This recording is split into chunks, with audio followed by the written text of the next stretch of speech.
she will be at a disadvantage if her distance to Lancer is quite long, given Lancer's long spear. Saber let out a battle cry as she swung Excalibur down, but Lancer blocked it.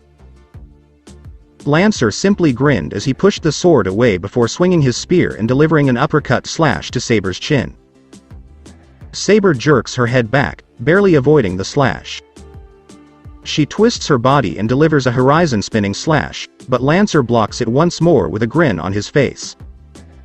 Go. Rin. I'm sure you've figured it out by now. Saber yelled to Rin while remaining focused on Lancer. I comprehend. Take care. The Tasaka heiress yelled back as she resumed her run. Actually, I don't give a damn about them. I will, however, pursue that little white-haired girl. She was required. Lancer said with a smile. Lancer, over my dead body. Saber said coldly as she pushed him away from him and delivered a downward strike.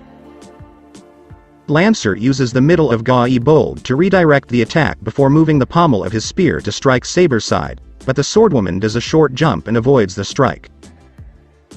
She counters with a slash to his head, but Lancer pulls back his body before kicking the ground and jumping back.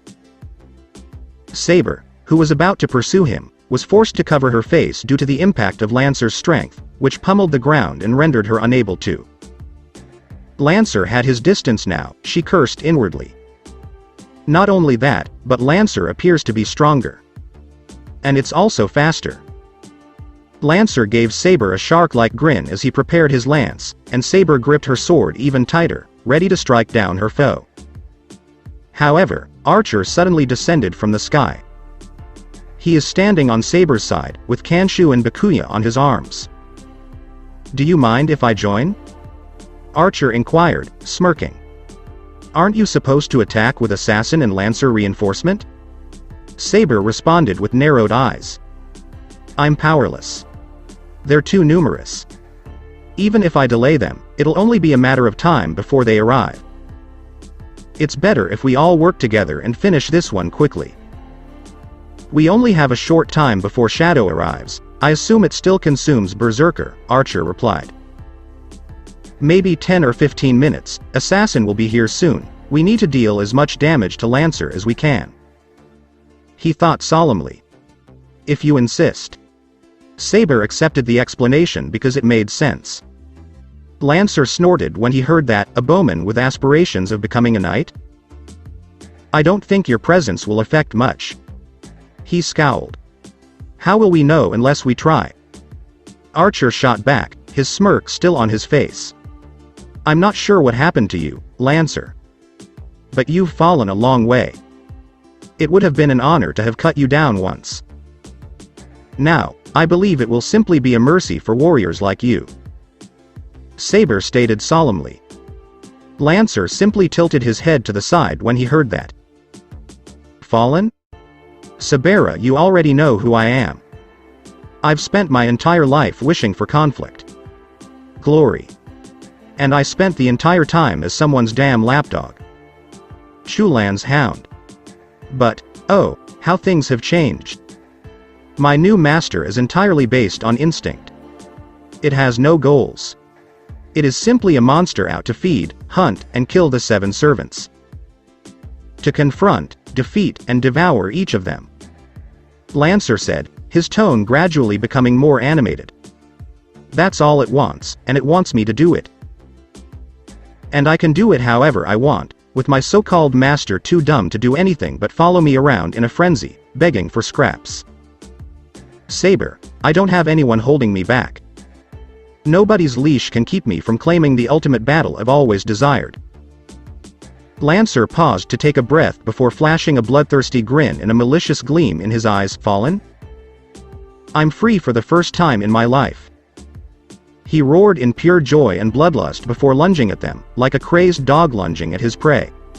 That's it for today. If you enjoyed this video, give it a big thumbs up and subscribe to my channel for more awesome stories like this. Thank you. See you all in my next video.